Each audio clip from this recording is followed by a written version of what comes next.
Si Jean na nakulong sa loob ng 19 na taon ay nakalaya sa araw na ito, gayunpaman sadyang pinahirapan siya ng warden sa pamamagitan ng pag-utos sa kanya na dalhin ang ilang daang pound na flagpole bilang makumpleto ang huling araw ng kanyang sentensya at tila ito ay imposibleng gawain.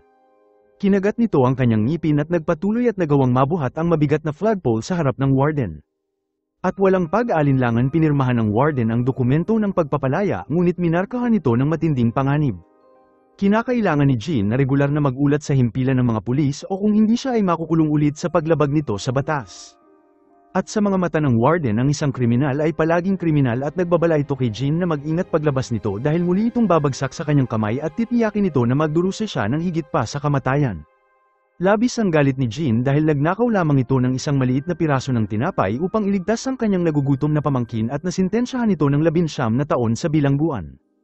At pagkatapos nitong makalaya hindi nito inaasahan ang muling pagsilang at ang mga papeles nito sa pagkakakilanlan ay parang isang marka ng kahihiyan at ang lahat ay kinukutya siya at walang trabaho ang tumatanggap sa kanya. Si Jean ay naging isang outcast sa isang mundo ng walang katarungan kung saan maaari siyang bugbugin at itaboy ng walang mananagot dahil sa kanyang marka. Tiniis nito ang matinding paghihirap at sa isang madilim at malamig na gabi humiga si Jean upang matulog sa pinto ng isang simbahan. Siya ay iniligtas ng mabait na bishop na hindi lamang siya binigyan ng pagkain ngunit pinahintulutan din siya matulog sa malambot na kama. Gayunpaman si Jean ay hindi na nagtitiwala sa kung sino man at sa pagsasamantala sa pagtulog ng bishop ninakaw ni Jean ang lahat ng mga pilak ngunit mabilis itong nahuli ng mga pulis. At nakapagtataka sinabi ng bishop na binigay niya ang pilak kay Jean bilang regalo at binigyan siya ng 2 kandelero at sinabing nakalimutan nito ang pinakamahalagang bagay. At sa puntong ito hindi na hinabol ng pulis ang problema at ang kabaitan ng bishop ay bumago sa puso ni Jean at nakuha ang katubusan sa kanyang kaluluwa na naging dahilan upang bitawan niya ang pagkamuhi nito sa hindi makatarungan na mundo. Tapat itong nanumpa sa Diyos na huhugasan ng kanyang nakaraan at magsisimula ulit habang pinunit nito ang kanyang mga papeles ng pagkakakilanlan at muling nakuha ang pagsilang sa isang bagong pagkakakilanlan. At lumipas ang 8 taon sa ilalim ng paniniil ng hari ang mga tao ay nabuhay sa kahirapan at maraming tao na walang tirahan ang makikita sa bawat sulok ng kalye. At sa mga sandaling ito binuksan ni Jean ang isang pabrika ng mga tela gamit ang pilak na nakuha niya at partikular nitong kinuha ang mahihirap para magtrabaho sa lugar. At dahil sa kanyang kabaitan nakuha nito ang paggalang ng mga tao at inihalal siya bilang isang mayor. Ngunit sa kasamaang palad si Javert na napromote bilang hepe ng pulisya ay kailangan magtrabaho ngayon sa ilalim ni Jean.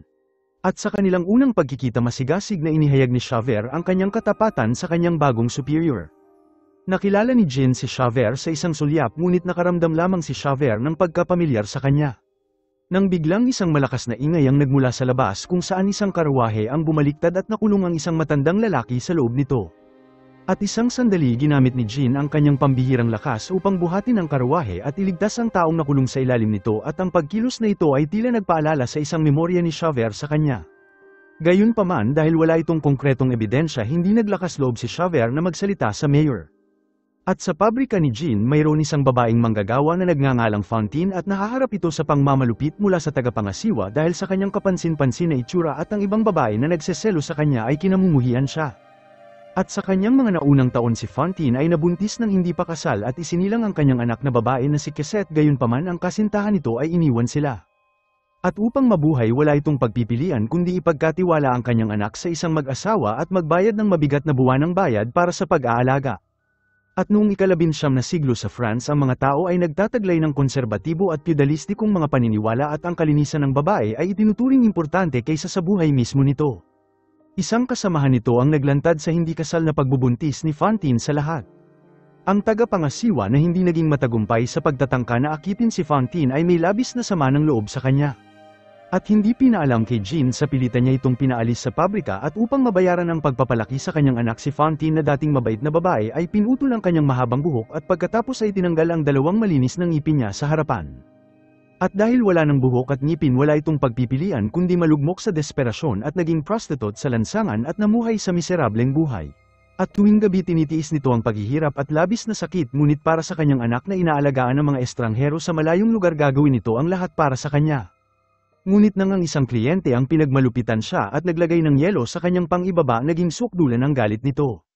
Sinugod nito ang kliyente at kinalmot ang kanyang mukha at tinawag ng lalaki ang nagpapatrulyang opisyal na si Javert at maling inakusahan si Fantine ng pananakit sa kanya. At nang makita ang sugat itinuri ni Javert na konklusibo ang ebidensya na ito. Nagmakaawa si Fantine sa paghihirap at nakikiusap kay Javert na iligtas siya at isinaalang-alang ang kanyang walang magawang sitwasyon kasama ang kanyang nagugutom na anak.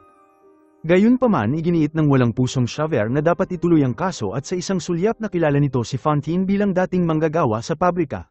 Nagtanong si Jean sa dahilan at pinaliwanag ni Fantine na dahil pinaalis siya ng tagapangasiwa kaya napunta siya sa sitwasyon na ito. At si Jean na nakaramdam ng kahihiyan ay nakinig at mabilis na binuhat si Fantine sa kanyang bisig. Habang gumawa ito ng isang pangako sa pangalan ng Diyos na siya ang may buong pananagutan para sa bagay na ito. At sa hindi pagpansin sa autoridad ni Javert iginiit ni Jean na dalhin si Fantine sa ospital. At makalipas ang ilang araw nakatanggap si Javert ng tugon mula sa punong tanggapan ng Paris. At lumalabas na sa unang pagkikita nila naghinala ito sa mayor at nagsulat ng liham ng pagtuligsa sa punong tanggapan. Nakasaad sa tugon na liham na ang takas na kriminal na si Jean ay nahuli at ang balita na ito ay labis na pinagsisihan ni Javert dahil sa pagdududa sa mayor at voluntary itong nagtungo sa opisina ng mayor upang ipagtapat ang kanyang pagkakamali. At nang marinig ito hindi siya sinisi ni Jean ngunit hiniling sa kanya na tumuon ito sa kanyang trabaho. Gayunpaman sa oras na umalis si Javert si Jean ay sinalanta ng matinding pag-iisip na kung mananatili siyang tahimik patuloy siyang igagalang bilang mayor at maunlad na may-ari ng pabrika. Ngunit ang isang inosenteng tao na dahil lamang magkamuka ay maaaring maharap sa pagkakakulong. Habang si Jean ay naguguluhan at hindi makapagpasya nakita nito ang kandelero na binigay sa kanya ng obispo at biglang nagkaroon ng ideya. Napagtanto nito na tulad ng pag-asa na tila apoy sa kandila ay kailangan itong maipasa mula sa isang tao patungo sa isa pa at kung hindi ito tatayo ang pag-asang ito ay tuluyang mawawala. At walang pag-aalinlangan nagmadali si Jean sa korte at inamin ang lahat sa hukom at pinatunayan ang pagiging inosente ng taong nasa tabi niya. At pagkatapos na magsalita mabilis nitong nilisan ng korte at bumalik ito sa ospital at nais na tuparin ang kanyang huling gawain bago bumalik sa bilangguan. Gayunpaman sa mga sandaling ito si Fantine ay nasa bingit na ng kamatayan at ipinagkatiwala nito ang kanyang anak na si Cosette kay Jean. At matapos na matanggap ang taimtim na pangako ni Jean payapang iniwan ni Fantine ang masalimuot na mundong ito. At sa mga sandaling yun dumating din si Javert sa ospital at naglalayong arestuhin si Jean at linisin ang sarili niyang maruming tala na naipon sa loob ng nakaraang taon. Nakiusap si Jean kay Javert na bigyan siya ng 3 araw para ayusin ang mga bagay para sa anak ni Fantine. Gayunpaman naniniwala si Javert na ito ay isang dahilan lamang para makatakas si Jean. At dahil walang ibang pagpipilian kailangan tumalo ni Jean sa ilog upang makatakas ito. Samantala si Cosette na inaalagaan ng ibang tao ay hindi pa nakakaranas ng tunay na pagmamalasakit at pagmamahal. Hindi lamang nito kailangan magtrabaho araw-araw ngunit kailangan din itong magigib ng tubig ng mag-isa sa kakahuyan na nakasuot lamang ng manipis na damit tuwing gabi sa panahon ng taglamig. Ang imahe ni Jean ay nagdala ng sinag ng liwanag sa kahabag-habag na buhay ni Cosette. Gumastos ito ng isang buong 15 prangko upang kunin si Cosette mula sa kamay ng nag-aalaga sa kanya at ipinangako na aalagaan niya ito mula ngayon at sinabi na siya ang ama nito. At sa oras na umalis ang mag-ama dumating si Javert sa lugar ngunit nakita nitong walang tao at dahil nabigo gumawa ito ng mga checkpoint sa lungsod at sinusuri ang bawat karawahe na dumadaan. At si Jean kasama si Cosette ay iniwan ang kanilang karawahe upang iwasan ang paghahanap ngunit nakita sila ni Javert na nakasakay sa malaking kabayo at sinundan sila. At sa isang dead end si Jean ay walang pagpipilian kundi kunin si Cosette at tumalon sa simbahan. Ngunit sa kabutihang palad nakasalubong nito ang matandang lalaki na minsan itong iniligtas sa ilalim ng karawahe. At mula noon sa tulong ng matanda si Jean at Cosette ay nagtago sa simbahan at nagsimula sa isang buhay na hindi nila kilala. At si Javert na nabigo ulit sa kanyang paghabol ay tumayo sa isang pader sa lungsod at nanumpa sa buong lungsod na dadalhin ito si Jean sa hustisya.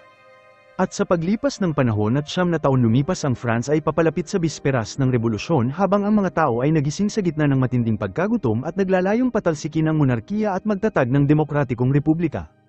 At si Marius na isang marangal na binata ay miyembro din ng pag-aalsa at ang lalaking ito ay matuwid na may matayog na paniniwala sa kanyang puso.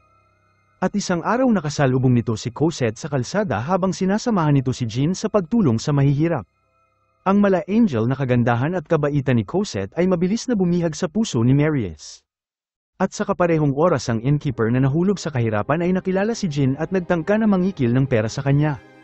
At sa gitna ng kaguluhan lumitaw si Javert at dahil natatakot na makilala hindi nagnahas si Jean na manatili at dinala si Cosette kasama niya habang abala si Javert. At balik sa bahay si Cosette na may nararamdaman din para kay Marius ay naguguluhan sa tila lihim na itinatago ng kanyang ama sa loob ng maraming taon. At kahit ilang beses ito magtanong tumanggi si Jean na ibunyag ang katotohanan. At sa bisperas ng revolusyon nalaman ni Marius kay Ipanay ang kinaroroonan ni Cosette at natatakot sa kanilang hindi tiyak na kapalaran at nagpasya ito na makita ang tao na hinahanap-hanap ng kanyang puso. At sa kabilang banda si Cosette na pinapahirapan din ng kanyang nararamdaman ay nakita si Marius na paparating na tila naligaw. Nagkita ang kanilang mga mata at tila tumigil ang oras habang binuksan nila ang puso nila sa isa't isa at nagpalitan ng kanilang nararamdaman. Gayunpaman biglang narinig ni Jean ang kaguluhan sa labas ng pinto at mabilis nitong tinawag ang kanyang anak pabalik.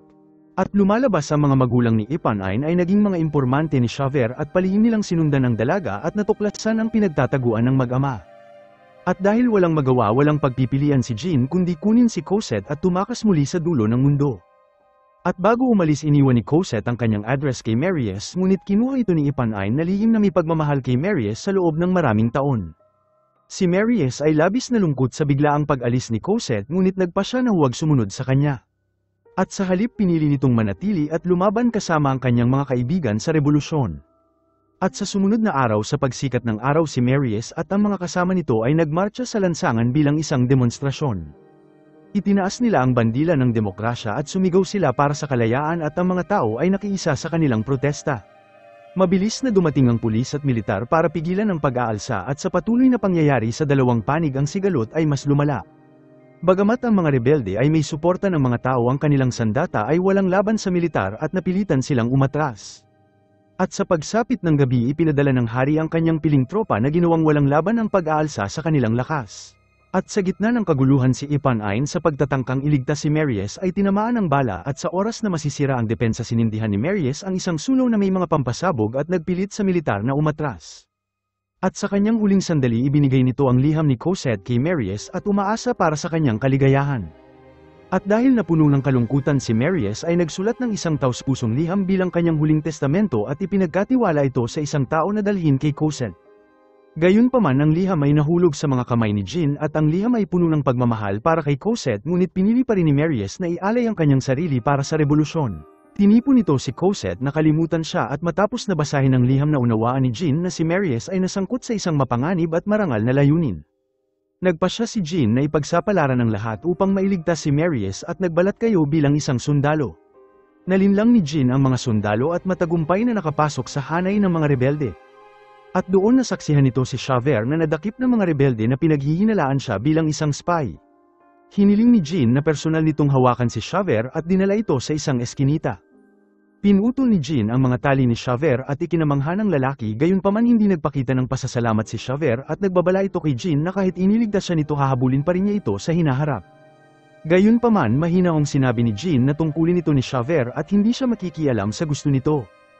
Matagal na tahimik si Xavier sa matagal na panahon at sa unang pagkakataon ang kanyang hindi natitinag na paniniwala ay nagsimulang mag-alinlangan.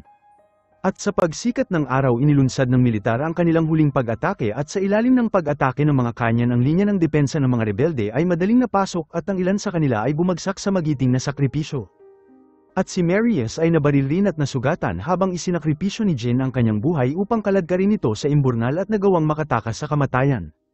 At pagkatapos ng laban si Xavier at ang mga tauhan nito ay nilisan ang lugar at habang nakatingin ito sa mga katawan na walang buhay labis itong naantig at inalis nito ang medalyon sa kanyang dibdib at inilagay ito sa katawan ng isang bata.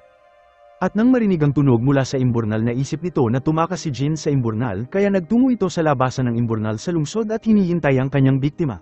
At gaya ng inaasahan kalaunan ay nakatagpo nito si Jean na natatakpan ng dumi at alam ni Jean na si Xavier ay susubukan na hulihin siya ngunit ang buhay ni Marius ay nasa panganib. Humakbang si Jean laban sa baril ni Xavier gayunpaman hindi kinalabit ni Xavier ang gatilyo at ang kanyang hindi natitinag na pangako sa hustisya ay tila pinagtaksilan siya. Palaging naniniwala si Xavier na si Jean ay isang kriminal ngunit patuloy itong kumikilos sa likod ng hustisya. Nagsimula nitong tanungin ang pinakamataas na batas at tinataguyod nito ng buong katapatan. At kailangan nitong aminin na may mas mataas pa sa batas sa mundong ito kung saan ang pagpapatawad at pagmamahal. At sa huli ang paniniwala ni Xavier ay gumuho at tumalo nito mula sa pinakamataas na tulay at tinapos ang kanyang buhay pati na ang laban sa kanyang sarili. At ilang araw ang lumipas na bawi ni Marius ang kanyang malay habang bumalik ito sa lugar kung saan siya lumaban kasama ang kanyang mga kaibigan na nilalamon ng kalungkutan. At bilang nag-iisang nakaligtas naramdaman ni Marius na ang kanyang buhay ay wala ng layunin at si Cosette gayunpaman ay pinaginhawa ang mga sugat niya na dulot ng digmaan sa pamamagitan ng pagmamahal. At pagkatapos na masaksihan ng mga bagay nakuha ng dalawa ang pagsang-ayon ni Jean, ngunit sa araw ng kanilang kasal pinagtapat ni Jean ang kanyang takas na nakaraan kay Marius. At dahil nabigla sa pahayag naging malamig ang ugali ni Marius kay Jean at nangangamba si Jean na ang kanyang nakaraan ay magpapabigat kay Cosette sa hinaharap kaya umalis ito nang hindi nagpapaalam.